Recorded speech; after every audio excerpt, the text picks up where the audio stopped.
नमस्कार साथियों। आज की वीडियो में आपका स्वागत है। आज हम पढ़ेंगे गणित कक्षा 8 का सैंपल पेपर, ठीक है, जिसमें से अधिकतर प्रश्न इसी प्रकार के आएंगे। ये आपको यहाँ पर क्या सभी प्रश्न आपको अटेंड कर लेने हैं, ठीक है। और इसी प्रकार के अन्य सैंपल पेपर भी हम क्या अपलोड करेंगे, तो उनको भी आप देखते रहिए, ठीक है। तो देखिए यहाँ पर क्या है, जो जो पेपर आपका वार्षिक परीक्षा में जो पेपर आएगा वो किस प्रकार का आएगा, किस तरह के क्वेश्चन आएंगे, वो हम इस सैंपल पेपर से चलेंगे यहाँ पर, ठीक है। तो देखें यहाँ पर क्या है, पहले आपको क्या है बहुविकल्पीय आएंगे यहाँ पर 5 एक एक नंबर के आएंगे। तो किस प्रकार के, जैसे यहाँ पर पहला प्रश्न दिया है बहुविकल्प का, क्या दिया है, परिमेय संख्या 7/9 के लिए गुणात्मक तत्समक क्या है, ठीक है। 7/9 के लिए गुणात्मक तत्समक क्या है, यहाँ पर 1, ठीक है। तो यहाँ पर परिमेय संख्या 7/9 के लिए गुणात्मक तत्समक तो क्या बनेगा, यहाँ पर 1 बनेगा। गुणात्मक तत्समक का मतलब ये है कि ऐसी संख्या जिसका किसी में भी गुणा करे तो वही का वो नंबर आ जाए। तो एक ही क्या होता है, किसी भी संख्या के लिए गुणात्मक तत्समक होता है, एक का किसी भी संख्या में गुणा करो तो वही का वो नंबर आ जाता है, ठीक है। फिर देखें यहाँ पर दूसरा प्रश्न दिया है, षटभुज के अंतः कोणों का योग क्या होगा। तो षटभुज के अंतः कोणों का योग 540 होता है, ठीक है। षटभुज के पांचों अंतः कोणों का जो योग होता है वो कितना होता है, 540 होता है। बी वाला ऑप्शन हो जाएगा।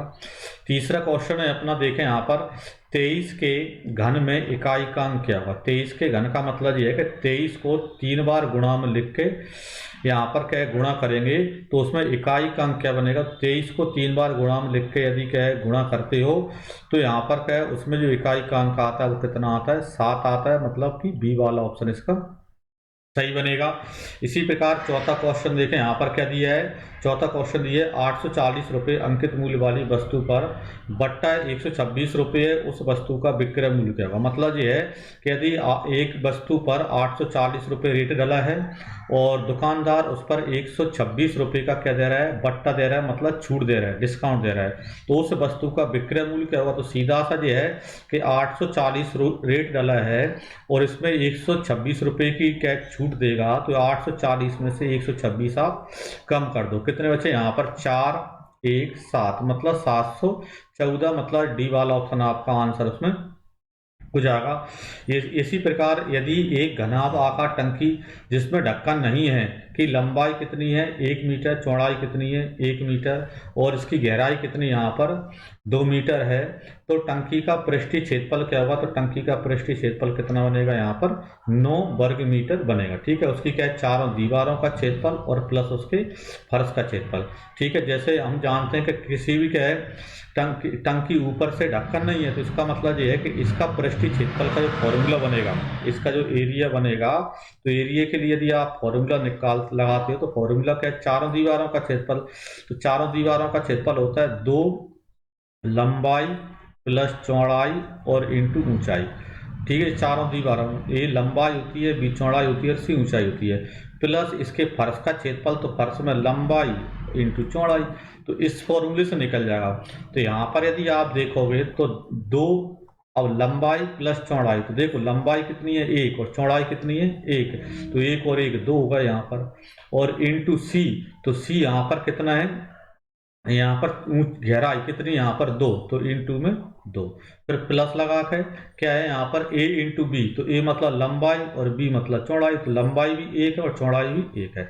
अब इसको सॉल्व करो तो देखो 2 गुणा 2 4 और 4 गुणा 2 8, तो 8 तो ये हुआ है, और फिर प्लस कितना है यहाँ पर 1 गुणा 1 मतलब कि 1। इस प्रकार 8 और 1 कितना हो जाता है 9, तो 9 वर्ग मीटर इसका आंसर इसका बन जाता है इस प्रकार। तो यदि क्या है 5वें नंबर वाले का आंसर इसमें हो जाता है, ठीक है। तो आगे बढ़ाते हैं हम यहाँ पर, देखें इसी प्रकार आपको क्या है 5 आपको क्या है रिक्त स्थान आएंगे, ठीक है। तो किस प्रकार आएंगे रिक्त स्थान वो आप यहाँ पर देख लें उसमें, ठीक है। क्या दिया है, पहला क्वेश्चन है हमारा, दिए गए आंकड़ों का औसत कहलाता है। तो दिए गए आंकड़ों का औसत कहलाता है माध्य, ठीक है। दिए गए आंकड़ों का औसत यदि आप निकालते तो उसे क्या कहते हैं, माध्य कहते हैं। तो खाली स्थान में माध्य भरा हो जाएगा। वर्ग संख्याओं के अंत में शून्यों की संख्या केवल होती है, तो केवल सम होती है। वर्ग संख्या जो होती हैं उनके लास्ट में शून्यों की संख्या सम होती है। सम का मतलब ये है कि लास्ट में या तो 2 शून्य होंगी, या लास्ट में 4 शून्य होंगी, या 6 शून्य होंगी, इस प्रकार की शून्य उसमें बनती हैं। ठीक है, अगला देखें क्या दिया है, -5x/3 में गुणांक है।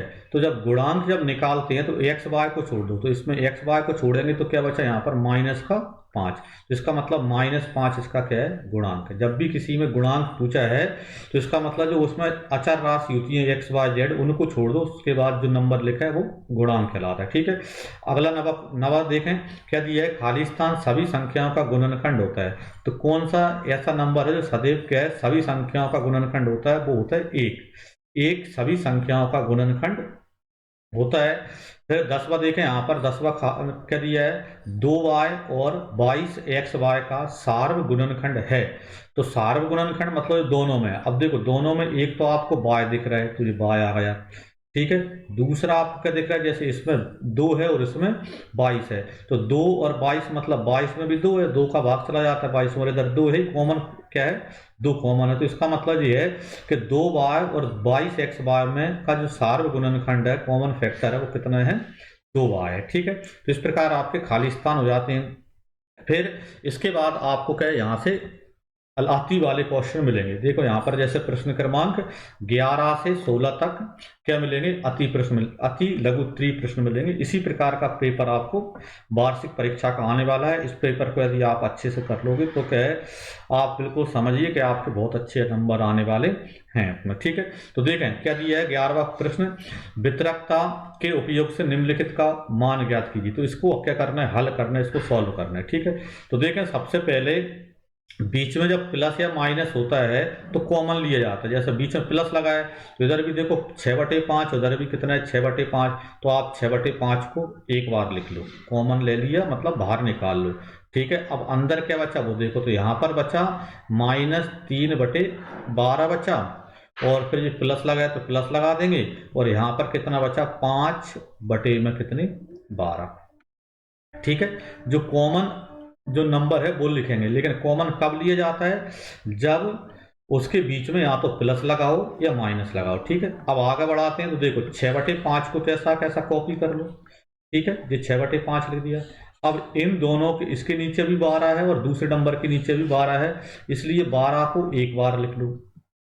ठीक है, ऊपर कितने -3, तो -3 लिख दिए, और प्लस कितने यहाँ पर क्या है 5, तो ये +5 लिख दिए। ठीक है, अब आगे बढ़ाते हैं तो कितना दिए 6/5 बाहर दिए। अब आप देखो तो -3 +5 जब अलग अलग चिन्ह के होते हैं तो घटते हैं, तो 5 में से 3 कम करेंगे 2 बचेंगे, और बटे में कितने हैं 12। ठीक है, अब इसको यहाँ पर आप कर देते हो सॉल्व। तो ऊपर देखें, ऊपर 6 का गुणा 2 से करोगे तो 6 दूनी 12, और नीचे क्या आएगा 12 गुणा 5 है, तो यहाँ पर 12 गुणा 5 लिख दो, और चाहो तो गुणा करके भी आप लिख सकते हो यहाँ पर। ठीक है, अब देखो 12 से 12 यहाँ पर अपना कट जाएगा। ठीक है, 12 एकम 12 और 12 कम 12। ठीक है, तो इस प्रकार आपका आंसर क्या मिल जाएगा, यहाँ पर 1 ऊपर बच गया और नीचे कितना आ गया 5 आ गया, तो इसका मतलब 1/5 आपका आंसर इसमें हो गया। इस प्रकार आपका आंसर 1/5 हो गया इसमें। ठीक है, आगे बढ़ते हैं, देखें क्या दिया है, समीकरण को हल कीजिए। 12वां क्वेश्चन है, x बराबर 2/5 x + 10, इसको समीकरण को सॉल्व करना है। समीकरण में देखो पहले क्या है, बटे में 5 है, और बटे में तो इसको इधर लाएंगे, तो 5 का गुणा किस में हो जाएगा, इसमें x में हो जाएगा। 5 का गुणा x में करेंगे 5x हो गया। ठीक है, और बराबर, अब 2 जो है तो 2 का गुणा इनमें अंदर करेंगे, तो पहले 2 का गुणा x से करो तो 2x हो जाएगा, फिर बीच में प्लस लगा तो प्लस लगा दो, फिर 2 का गुणा किससे करोगे 10 से करोगे, तो 10 दूनी 20 हो जाएंगे। अब इसके बाद हम क्या करते हैं कि x वाली संख्या को एक साइड ले आते हैं और बिना x वाली संख्या को दूसरी साइड ले आते हैं। तो यहाँ पर जो 2x हैं इनको हम लेफ्ट साइड में लाएंगे, और जब एक साइड से दूसरी साइड आते हैं तो इनके चिन्ह बदल जाते हैं, मतलब 5x तो है ही, और 2 इधर आएगा तो किसका हो जाएगा जी, माइनस का हो जाएगा। बराबर कितने, यहाँ पर क्या है 20, तो बराबर में 20। ठीक है, 5 में से 2 कम करेंगे तो कितने बचेंगे, 3x बच जाएंगे। बराबर कितने 20, तो बराबर में 20। ठीक है, अब देखो, अब हमको x का मान चाहिए, तो x बराबर, तो ये 3 क्या है, x के गुणा में है, और गुणा में है तो उधर जाएगा तो भाग में पहुंच जाएगा, मतलब 20/3 आपका आंसर हो जाएगा। ठीक है, इस प्रकार 20/3 आपको उत्तर इसका मिल जाएगा। ठीक है, आगे चलते हैं। तो आगे देखें क्या दिया है, प्रश्न नंबर 13। ठीक है, ये मॉडल पेपर है, यहाँ पर इसी प्रकार का क्वेश्चन पेपर आपको वार्षिक परीक्षा में आएगा। इस मॉडल पेपर को यदि आप अच्छे से कर लेंगे तो बहुत अच्छे नंबर आपको गणित में मिलेंगे। ठीक है, एक देखा क्वेश्चन क्या दिया है, एक समबाहु भुज की भुजाओं की संख्या ज्ञात कीजिए जिसके प्रत्येक बाहु कोण का माप कितना है, 60 है। ठीक है, प्रत्येक बाहरी कोण कितना है, 60 है, उसमें भुजाओं की संख्या पता करना है। तो यहाँ पर एक फॉर्मूला पहले मैं लिख देता हूँ।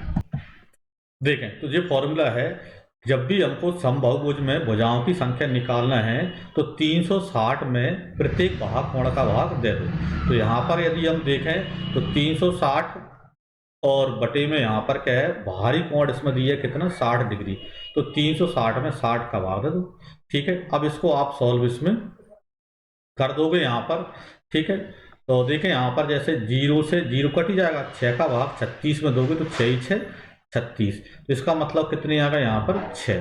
तो उस प्रकार का है, उस समबाहुभुज में भुजाओं की संख्या कितनी हो जाएगी, 6 हो जाएगी। 6 आपका उत्तर उसमें मिल जाएगा। ठीक है, आगे बढ़ते हैं। देखें क्या दिया है, अभाज्य गुणनखंड विधि से संख्या 1296 का वर्गमूल ज्ञात कीजिए। 1296 का वर्गमूल पता करना है, तो किसमें, अभाज्य गुणनखंड विधि से। तो सबसे पहले आप क्या करोगे, 1296 के अभाज्य गुणनखंड इस प्रकार करेंगे। ठीक है, तो आप 1296 लिख लिया। पहले इसमें सबसे छोटी संख्या 2 का भाग देते हैं, तो 2 का भाग देंगे, 2 6 12, 2 4 8 और 2 8 16। फिर देखें दोबारा 2 का भाग जा रहा है, 2 का भाग कर दे दो, 2 3 6, 2 दूनी 4, 2 4 8। ठीक है, फिर भी 2 का भाग जा रहा है, फिर दे दो यहाँ पर, तो 2 एकम 2, 2 6 12, 2 दूनी 4।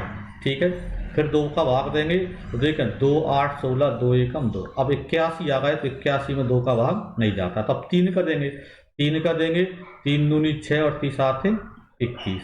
ठीक है, फिर 3 का देंगे, तो 3 9 27। ठीक है, फिर 3 का देंगे, तो 3 3 9, और फिर 3 का देंगे तो यहाँ पर कितना, 1। ठीक है, अब इसके अपन के क्या है, जैसे 1296 हैं, तो 1296 के हमने गुणनखंड कितने किए वो यहाँ पर हम लिख लेते हैं। तो 1296 के गुणनखंड यहाँ पर 2 गुणा 2 गुणा 2 गुणा 2, 4 बार तो 2 2 किए हैं, और 4 बार 3 3 किए हैं, तो 3 3 3 और 3। ठीक है, अब इसका क्या करना है आपको, क्या है, वर्गमूल लेना है, मतलब यहाँ पर रूट में लिख लो। 1296 का रूट वैल्यू चाहिए, तो रूट 1296 बराबर, जब वर्गमूल लेते हैं तो इनके 2 2 के जोड़े बनते हैं। तो देखो, एक जोड़ा बन गया 2 का, तो 1 2 का आ गया, एक जोड़ा और बन गया 2 का, तो 1 2 का और आ गया। इसी प्रकार 3 का एक जोड़ा बन गया, तो 1 3 का आ गया। ठीक है, और 1 3 का और आ गया। इनका गुणा करेंगे तो कितने आते हैं, यहाँ पर 2 दूनी 4, 12, 36, तो कितने आ गए यहाँ पर 36। तो इस प्रकार 1296 का वर्गमूल कितना हो जाएगा, 36 हो जाएगा यहाँ पर। ठीक है, बढ़ाते हैं आगे, इसको नोट कर लें और स्क्रीनशॉट कर लें, और वीडियो को क्या है, लाइक करें, और ज़्यादा से ज़्यादा बच्चों तक इसको शेयर जरूर करें, जिससे क्या है ज़्यादा से ज़्यादा बच्चे इसके क्या है लाभ उठा सकें उसमें। ठीक है, देखें अगला क्वेश्चन क्या दिया है, वह सबसे छोटी संख्या ज्ञात कीजिए जिससे संख्या 243 से गुणा करने पर पूर्ण घन बन जाए। तो ऐसी संख्या पता करना जिसमें का 243 में गुणा करें तो पूर्ण घन बन जाए। तो सबसे पहले आपको 243 के गुणनखंड करना पड़ेंगे इसमें। ठीक है, तो 243 के गुणनखंड करते हैं। अब 243 में 2 का भाग नहीं जा रहा है, क्योंकि लास्ट में 3 है, इसमें 3 का भाग जाएगा, 3 8 24 और 3 एकम 3। फिर इसमें 81 में भी 3 का भाग जाता है, 3 दूनी 6, 3 7 21। फिर 3 का भाग देंगे तो 3 9 27। फिर 3 का भाग देंगे तो 3 3 9, और फिर 3 का भाग देंगे 3 में तो 1। तो इस प्रकार 243 के जो गुणनखंड बने, 243 के गुणनखंड बराबर में 3 3 के 1 2 3 4 5 बार है, तो इसको 5 बार लिख दो, 1 2 3 4 और 5। ठीक है, अब इसमें यहाँ पर क्या है, आपको क्या करना है, पूर्ण घन बनाना है। तो पूर्ण घन जब बनाना होता है तो 3 3 के जोड़े बनाते हैं, और जब पूर्ण वर्ग बनाना होता है तो 2 2 के जोड़े हम बनाते हैं। तो देखो 3 3 के जोड़े बनाते हैं तो एक जोड़ा बन गया। अब यहाँ पर क्या 3 3 का 3 नहीं है, मतलब इसमें 2 3 3 के हैं, तो कितने 3 3 के और चाहिए, तो एक 3 का और चाहिए। तो इसका मतलब ये है कि 3 का गुणा करने पर, अतः 3 का गुणा करने पर, गुणा करने पर संख्या पूर्ण घन बन जाएगी, पूर्ण घन बन जाएगी। ठीक है, तो ये आपका आंसर इसमें हो जाएगा। ठीक है, 3 का गुणा करने पर संख्या पूर्ण घन बन जाएगी, क्योंकि 3 3 का जोड़े बनने चाहिए, तो 3 3 के 2 रहेगा, एक 3 का और चाहिए, मतलब 3 का गुणा करने पर संख्या पूर्ण घन बन जाएगी। तो इसका स्क्रीनशॉट कर लें और आगे बढ़ते हैं। देखें आगे क्या दिया है, तो 512 घन सेंटीमीटर आयतन वाले घन की एक भुजा की माप कभी, ऐसे घन जिसका आयतन कितना 512 है, उसकी एक भुजा की माप क्या होगी। ठीक है, तो पहले यहां पर देखो घन की जो भुजा बराबर होती है, घन की भुजा बराबर जो होती है वो होता है यहां पर क्या है, अंडर रूट में आयतन और करनी कितनी 3, करनी 3 लगाइए, मतलब इसका घनमूल अपन को लेना है। इसका मतलब ये है कि यहाँ पर 512 का आपको क्या करना है, घनमूल निकालना है। तो 512 लिखेंगे और यहाँ पर करनी 3। ठीक है, अब हमारे पास समस्या है कि 512 के घन फैक्टर करें, तो यहाँ पर साइड में देखो 512 के हम गुणनखंड करते हैं, तो 512, अब इसके गुणनखंड करते हैं, काटो 2 से, 2 से काटेंगे तो 2 दूनी 4, 2 5 10, 2 6 12, फिर 2 से कटेगा तो 2 एकम 2, 2 दूनी 4, 2 8 16, फिर 2 से काटेंगे तो कितना आता है, 2 6 12, 2 4 8। ठीक है, फिर 2 से काटेंगे तो कितना 2 3 2 दूनी, फिर 2 से काटेंगे तो कितने 16, फिर 2 से काटेंगे तो कितने 8, और फिर 2 से काटेंगे तो 4, और फिर 2 से काटेंगे तो 2, और फिर 2 से काटेंगे तो 1। तो इस प्रकार यदि हम देखें तो इसमें 2 2 के कितने आए, 1 2 3 4 5 6 7 8 9। तो इसमें यहाँ पर क्या है, अंडर रूट में 2 2 के 9 बार अपन लिख लेंगे, 1 2 3 4 5 6 7 8 और 9। ठीक है, अब घनमूल है तो इसमें 3 3 के जोड़े आपको बनाना है। तो देखें एक जोड़ा, 2 जोड़ा और 3 जोड़ा बन गए, तो 2 2 के 3 जोड़ा बन गए, तो 2 2 के 3 बार इसमें आ जाएंगे, और 2 2 के 3 बार लिखते हैं गुणा में, इनका गुणा करो, 2 का 2 में गुणा करोगे 4, और 4 का गुणा 2 में कर दोगे 4 दूनी 8।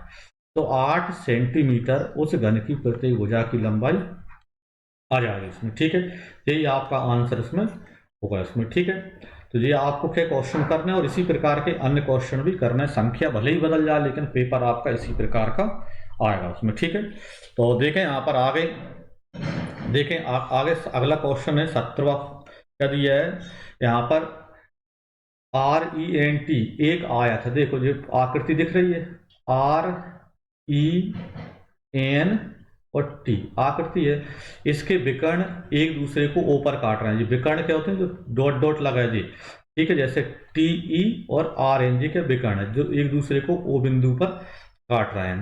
x का मान ज्ञात कीजिए यदि OR बराबर 2x + 4 और OT बराबर कितनी है 3x + 1 है। तो ठीक है, इसमें x का वैल्यू आपको मालूम करना है। तो क्या होता है कि आयत के विकर्ण एक दूसरे को समद्विभाजित करते हैं, मतलब 2 बराबर भागों में काटते हैं। यहाँ पर चाहो तो आप लिख दो, क्योंकि आयत के विकर्ण, ये हमको पता होना चाहिए, आयत के विकर्ण एक दूसरे को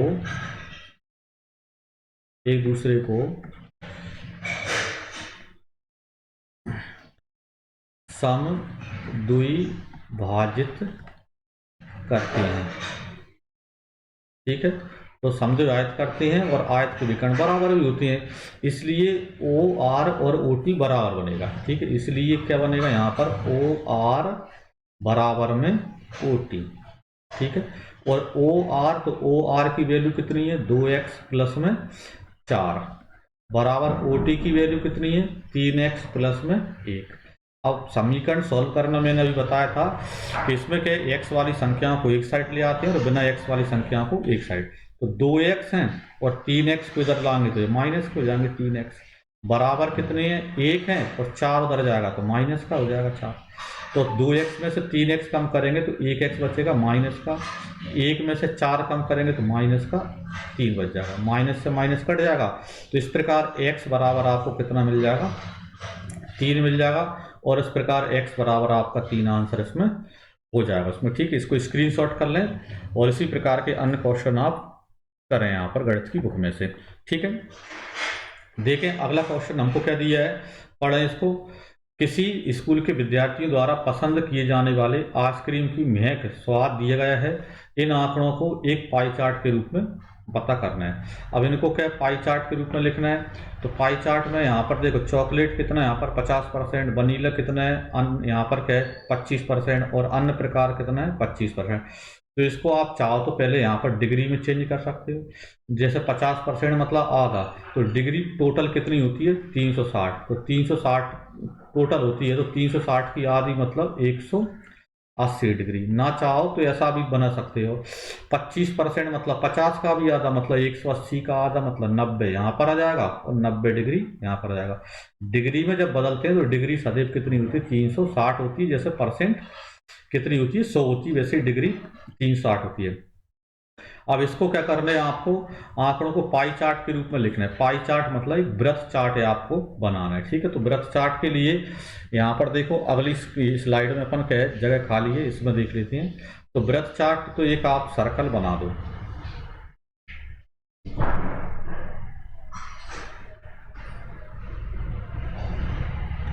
ठीक है, ये वृत्त बना दिया। अब इसमें देखें यहाँ पर क्या है, इसमें पहले क्या है चॉकलेट कितनी यहाँ पर 50%, 50% है 180 डिग्री मतलब आधी, यानी इसका आधा भाग चॉकलेट का हो जाएगा। तो इसको आधा कर देते हैं यहाँ से, देखो तो ऊपर जो होगा यहाँ पर चॉकलेट होगा, ये इसमें लिख भी देती हैं चॉकलेट। और आप क्या है प्रकार की सहायता से और अच्छा बनाना है यहाँ पर चॉकलेट कितना यहाँ पर 50% या 180 डिग्री। ठीक है, फिर दूसरा देखें यहाँ पर वनीला कितनी है 25% और अन्य कितनी है 25%, यानी इसका मतलब ये है कि वनीला और जो शेष भाग बचा नीचे इसका आधा आधा है। जैसे यहाँ पर क्या वनीला कितनी है 25% और अन्य प्रकार की यहाँ पर ये कितनी है 25%, तो इसको लिख देंगे 25% और इसको भी लिख देंगे 25%।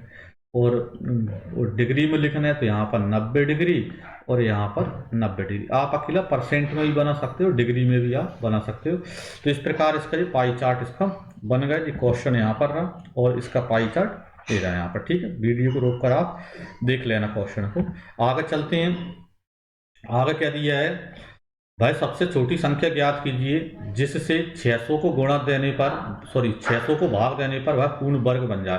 600 को भाग देने पर पूर्ण वर्ग बन जाए तो इसका मतलब सबसे पहले आपको 600 के गुणनखंड करना पड़ेंगे। ठीक है, ये क्वेश्चन ज्यादा बन रहे हैं आपको। देखो 600 में 2 का भाग जा रहा है, 2 का भाग देते हैं तो 300 आ जाएगा, क्योंकि 2 का भाग मतलब आधे कर दो। फिर 300 में 2 का भाग देंगे तो 300 के आधे हो जाएंगे मतलब 150 हो जाएगा। फिर 2 का भाग देंगे तो 75 हो जाएंगे। अब 75 के आधे नहीं होते मतलब 2 का भाग नहीं जा रहा। अब 3 का भाग देते हैं तो 3 का भाग देते हैं तो 25 आ जाते हैं। अब 25 में 3 का भाग नहीं जा रहा तो 5 का जा रहा है तो 5 5 25। फिर 5 में तो 5 में तो 5 का ही भाग जाएगा तो 5 एकम 5। ठीक है, अब देखो 600 के आपने कितने गुणनखंड किए यहाँ पर मैं लिख देता हूँ। तो 2 2 के 3 है तो 1 2 3 और 3 3 का 1 है 1 और 5 के कितने हैं 2 तो 1 2। ठीक है, अब आपको क्या करना है यहाँ पर पूर्ण वर्ग बनाना है। और पूर्ण वर्ग बनाना है तो इसका मतलब 2 2 के जोड़े बनाने। पूर्ण घन यदि बनाना होता है तो 3 3 के जोड़े बनाते हैं और पूर्ण वर्ग बनाना है तो 2 2 के जोड़े। अब देखो इसमें इसका जोड़ा बन गया और इसका जोड़ा बन गया, तो किसका जोड़ा नहीं बना, इसका जोड़ा नहीं बना। 1 2 का रहेगा और 1 3 का रहेगा तो इनका जोड़ा नहीं बना। तो भाग देना तो इसका मतलब 2 गुणा 3 मतलब यहाँ पर क्या है 6 से भाग देने पर संख्या कैसी बन जाएगी पूर्ण वर्ग बन जाएगी। देने पर संख्या पूर्ण वर्ग बन जाएगी। यही आपका आंसर हो जाएगा। 2 गुणा 3 बचे तो 2 गुणा 3 मतलब 6, तो 6 से भाग देने पर संख्या पूर्ण वर्ग बन जाएगी इसमें। ठीक है, आगे बढ़ाते हैं, स्क्रीनशॉट कर लेना इसका। देखो आगे क्या दिया है, एक स्कूटर 42,000 रुपये में खरीदा गया, 8% वार्षिक दर से इसके मूल्य का अवमूल्यन हो गया, 1 वर्ष के बाद स्कूटर का मूल्य क्या हुआ। ठीक है, तो यहाँ पर देखो स्कूटर 42 रुपये में खरीदा गया और 8% की दर से इसके मूल्य में अवमूल्यन हो रहा है, तो इसमें यहाँ पर पहले लिख लो दिया क्या है, ये लिख लेते हैं हम यहाँ पर। ठीक है, दिया है क्या है, मूल्य अवमूल्यन, अवमूल्यन, अवमूल्यन मतलब मूल्य में कमी। ठीक है, तो मूल्य अवमूल्यन कितना दिए, 8%, मतलब हर वर्ष उसका मूल्य 8% घट जाता है। ठीक है, और यहाँ पर क्या है, यहाँ पर क्या है, स्कूटर का जो मूल्य है, स्कूटर का मूल्य या उसका क्रय मूल्य कितना है, यहाँ पर 42,000 रुपये है। ठीक है, 42,000 रुपये है। 1 वर्ष बाद स्कूटर का मूल्य ज्ञात करना है। अब देखो तो अपन निकालते हैं कि यहाँ पर 1 वर्ष बाद स्कूटर का मूल्य, तो फॉर्मूला अपन लिखते हैं इसमें। देखें तो इसमें यहाँ पर क्या है, मूल्य 1 वर्ष बाद स्कूटर का मूल्य क्या बनेगा, P1 माइनस R बटे 100 की पावर n, ये फॉर्मूला होता है मूल्य अवमूल्यन का, यहाँ पर माइनस आ जाता है। ठीक है, तो इसमें P मतलब इसका क्या है, प्रारंभिक मूल्य कितना था, 42,000 रुपये, R मतलब किस दर से घट रहा है, तो 8% की दर से, और n मतलब समय मतलब 1 वर्ष। तो इस फॉर्मूले में आप मान रख दो, तो P मतलब 42,000 रुपये। ठीक है, और 1 माइनस R मतलब 8%, और n मतलब कि 1। ठीक है, इसको रखते हैं तो कितना आता है यहाँ पर 42,000 रुपये, और इसको सॉल्व करेंगे तो 100 एकम 100 माइनस 8 मतलब कितने, 92, और बटे में कितने, 100। ठीक है, इसको आप सॉल्व कर दो तो आंसर आपका बन जाएगा। ठीक है, 2 जीरो से 2 जीरो कैंसिल हो जाएंगी। अब आपके पास क्या बचा, 420 गुणा 92, तो 420 गुणा 92 कर दे, तो इसका हम गुणा करते हैं तो कितने आते हैं, 38,640, ये इसका आंसर इसका बन जाता है यहाँ पर। तो ये आपका आंसर इसमें हो गया। ठीक है, तो 1 वर्ष बाद स्कूटर का मूल्य 38,640 रुपये हो जाएगा। ठीक है, आगे चलते हैं, इसका स्क्रीनशॉट कर लेना। तो आगे देखें क्या दिया है, सरल कीजिए a की पावर 3 माइनस 3 इंटू बी की पावर 3 प्लस 4 प्लस 7 का मान क्या होगा। ठीक है, तो इनका गुणा करना, तो पहले देखो a की पावर 3 का गुणा इस पूरी से करेंगे, और फिर माइनस 3 का गुणा इस पूरी से करेंगे। ठीक है, तो a की पावर 3 से करते हैं, तो a की पावर 3 लिख लो, और अंदर क्या लिख देंगे, b की पावर 3 प्लस में 4, ये 3 का, a की पावर 3 का, फिर माइनस 3 का करेंगे तो माइनस लिख दो, और अंदर क्या है, पूरा का पूरा मतलब b की पावर 3 प्लस में 4, और प्लस 7 आपके यहाँ पर रखे ही है। अब देखो a की पावर 3 का b की पावर 3 से करोगे तो क्या आएगा, a की पावर 3 b की पावर 3, फिर प्लस, अब a की पावर 3 का 4 से करोगे तो 4 a की पावर 3 हो जाएगा, फिर माइनस 3 का अंदर गुणा करोगे 3 b की पावर 3 माइनस 3 4 12, और प्लस कितने, 7। ठीक है, अब देखें यहाँ पर a की पावर 3 इंटू बी की पावर 3 प्लस 4 a की पावर 3 माइनस 3 बी की, और देखो माइनस के 12 प्लस के 7 मतलब माइनस के 5 यहाँ पर बच जाएंगे। ठीक है, यही आपको यहाँ पर निकालना था, तो ये आपका आंसर होगा इसमें। ठीक है, आगे चलते हैं, देखें तो आगे क्या दिया है, एक ऐसे बेलन की ऊंचाई ज्ञात कीजिए जिसकी त्रिज्या 14 सेंटीमीटर और कुल पृष्ठीय क्षेत्रफल कितना है, यहाँ पर 1936 वर्ग सेंटीमीटर है। ठीक है, तो पहले इसमें लिख लो क्या दिया है, क्या दिया है यहाँ पर, इसमें बेलन की त्रिज्या r बराबर आपको दे रखी है 14 सेंटीमीटर। ठीक है, और दूसरा दिए कुल पृष्ठीय क्षेत्रफल, तो बेलन का पृष्ठीय क्षेत्रफल का संपूर्ण पृष्ठीय क्षेत्रफल या कुल पृष्ठीय क्षेत्रफल, बेलन का कुल पृष्ठीय क्षेत्रफल का फॉर्मूला पहले हम लिख देते हैं, पृष्ठीय क्षेत्रफल बराबर क्या होता है 2πr और ब्रैकेट में r प्लस एच, एच मतलब यहाँ पर ऊंचाई होती है। अब देखो कुल पृष्ठीय क्षेत्रफल 1936 है तो यहाँ पर 1936 लिख दो बराबर 2 पाई मतलब आप जानते हो कितना होता है 22/7 और r तो r का मान कितना है 14 तो 14 लिख दिया। ठीक है, फिर ब्रैकेट में r प्लस एच तो r का मान 14 और h का मान कितना पता नहीं है तो ये लिख दिया। ठीक है, इसको सॉल्व करते हैं हम। देखो क्या आता है 7 दूनी 14। ठीक है, तो अब क्या है 2 गुणा 22 गुणा 2 बचे यहाँ पर और इनको दलाने के भाग में जाएंगे तो यहाँ पर बचेंगे 14 प्लस एच बराबर कितने हैं 1936 और बटे में तो बटे में 2 गुणा 22 और गुणा 2 ये बच जाएंगे। यहाँ पर इनको काट देते हैं। देखो इनको काटते हैं तो देखो पहले 2 दूनी 4 और 4 से भाग देंगे इसमें तो 4 चौको 16 कितने बचे 3 बचे 4 8 32 और 4 चौको 16। ठीक है, अब 22 बचे 22 से भाग कर दे तो 22 दूनी 44 4 बचे और 22 दूनी 44। तो इस प्रकार 14 प्लस एच बराबर 22 मतलब एच बराबर 22 और माइनस कितने 14 क्योंकि 14 उधर जाएंगे तो माइनस के हो जाएंगे। इस प्रकार कितने 22 में से 14 कम करेंगे तो कितने बच जाएंगे 8 सेंटीमीटर। तो 8 सेंटीमीटर आपका आंसर इसमें हो जाएगा, यही आपको मालूम इसमें करना था उसमें। ठीक है, इसको यहाँ पर फिर दोबारा स्क्रीनशॉट कर लें और आगे अपन चलते हैं यहाँ पर। ठीक है, देखो अगला क्वेश्चन हमको क्या दिया है निम्नलिखित दंड आलेख में अलग अलग शैक्षणिक वर्षों में कक्षा 8 के विद्यार्थियों की संख्या दर्शाई गई है। दंड आलेख को देखकर निम्नलिखित प्रश्नों के उत्तर दीजिए। तो पहला दिया है देखो साइड में ये वाला जो नंबर बता रहा है 0 50 100 150 200 ये 250 300 350 ये क्या है विद्यार्थियों की संख्या और नीचे वर्ष दे रखे हैं शैक्षिक वर्ष 2003 से 4 4 से 5 5 से 6 6 से 7 7 से 8 किस वर्ष कितने विद्यार्थी थे। तो इसमें पूछा है कि इस दंड आलेख द्वारा क्या सूचना दी गई है। तो इसके लिए यहाँ पर जो प्रश्न इसका आंसर है इसी में मिल जाएगा कि अलग अलग जिसमें दंड आलेख में अलग अलग शैक्षिक वर्षों में कक्षा 8 के विद्यार्थियों की संख्या दर्शाई गई है। तो जिसका पहले वाले का आंसर यहाँ से यहाँ तक हो जाएगा, आप इसको नोट कर लेना। ये तो इसी में मिल जाएगा पहला, तो क्या सूचना दे रखी है तो हेडिंग में मिल जाती है जी। दूसरा देखो किस वर्ष में विद्यार्थियों की संख्या में अधिकतम वृद्धि हुई। सबसे ज्यादा वृद्धि कब हुई तो 3 4 में कितने थे 100 थे और 4 5 में कितने हुए 200 गए। तो यहाँ से यहाँ तक यदि आप देखोगे तो कितने बढ़ गए 100 बढ़ गए और 5 4 5 में कितनी थी 200 से यहाँ पर कितने 250 मतलब 50 ही बढ़े और यहाँ से क्या है 250 से 300 मतलब यहाँ पर 350 ही बढ़े और 300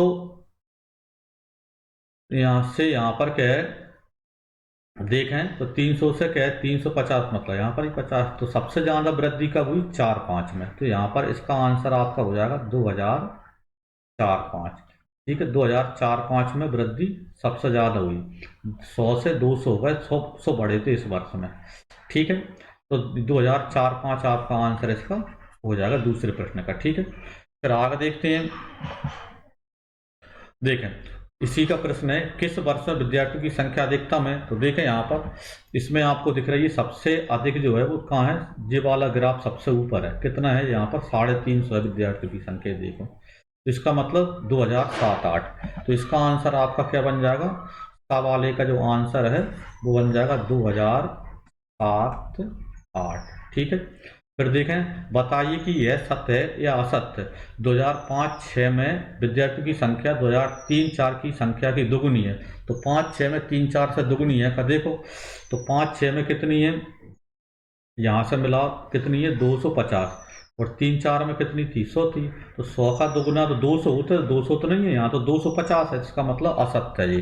ठीक है, तो द वाला जो आंसर है इसका ये कैसा है असत्य है। ठीक है, इसका लिख दोगे असत्य। इस प्रकार से क्वेश्चन अपना हो गया। ठीक है, आगे बढ़ाते हैं। देखें तो अगला प्रश्न हमारा 24 नंबर का है निम्नलिखित तालिका के लिए आलेख खींचिए। देखो इसके लिए आलेख खींचना है तो यहाँ पर आप इस प्रकार यहाँ पर क्या है आलेख यहाँ पर खींच देंगे। इस प्रकार एक बनाना है अपना, ठीक है। ये इधर मैंने यहाँ पर बना लिए। देखो यहाँ से स्टार्ट करते हैं 0 और ये क्या 5, 10, 15, 20, 25।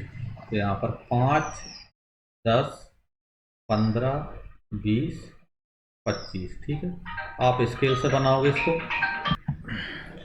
और इसी प्रकार नीचे यहाँ पर लिखे हुए अपने 5, 10, 15, 20, 25 और नीचे यहाँ पर जो मूल्य होगा यहाँ पर इसको यहाँ पर साइड में अपन लिख देंगे मूल्य रुपए में, ठीक है।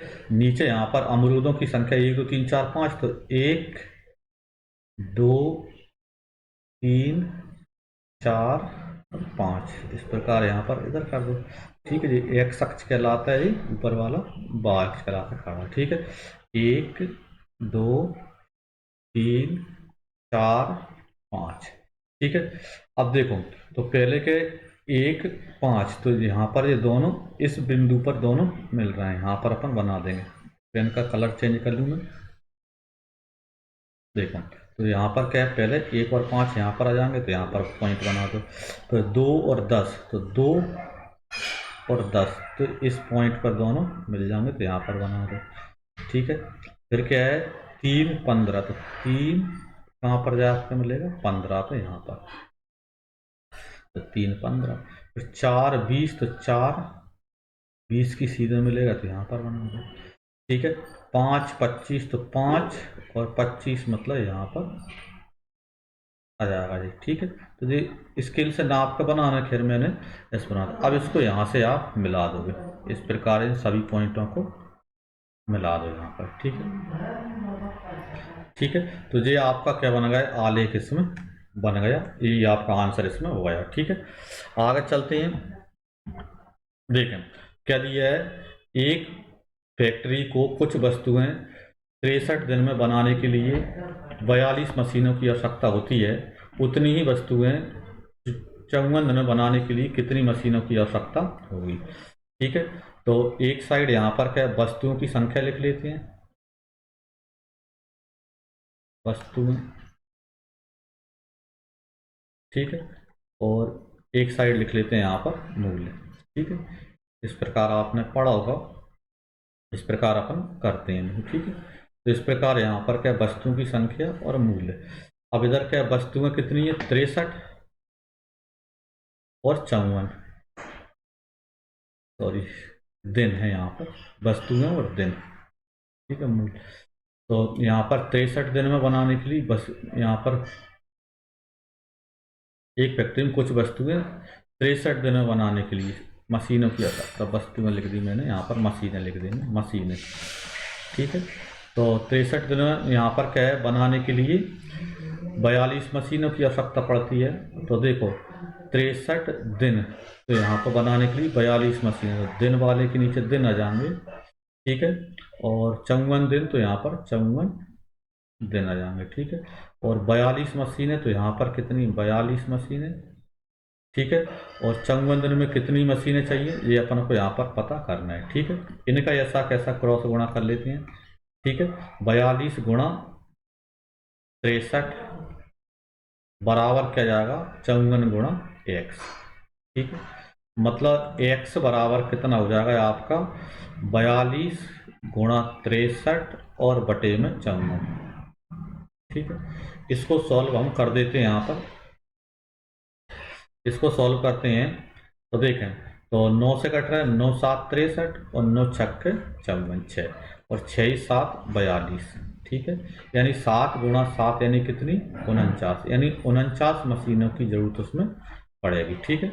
यही आपका आंसर इसका बन गया उसमें, ठीक है। तो ये आपका आंसर इसमें हो गया, ठीक है। आगे बढ़ाते हैं।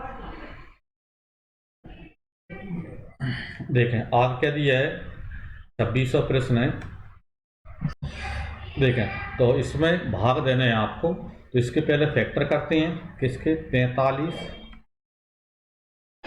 x की power 4 minus 7 x cube plus, देखो तो यहाँ से मैंने क्या किया, इसमें x कॉमन ले लिया, एक्स स्क्वायर, तो अंदर क्या बचा, x की पावर 4 में से x स्क्वायर बचा, 7x क्यूब था तो 7x बचा, और 12x स्क्वायर में से x निकल गए तो 12 बचे। ठीक है, अब x square minus 7x plus 12 के फैक्टर करेंगे, अपन गुणनखंड करेंगे, तो 45x स्क्वायर। ठीक है, अब ऐसी दो संख्या जिनका गुणा करते हैं तो 12 आता है, और प्लस करते हैं तो प्लस माइनस करने पर 7 आते हैं, मतलब इसको आप लिख सकते हो 4 तिया 12, 3x और 4x, 4 और 3 7 होते हैं, और 4 और 3 का गुणा करते हैं 12 आते हैं, और प्लस कितने 12 हैं।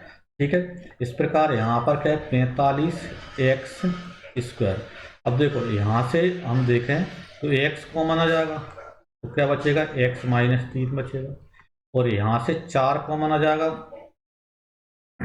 ठीक है, तो यहाँ पर भी क्या बच जाएगा, x माइनस में 3 यहाँ पर बच जाएगा। ठीक है, तो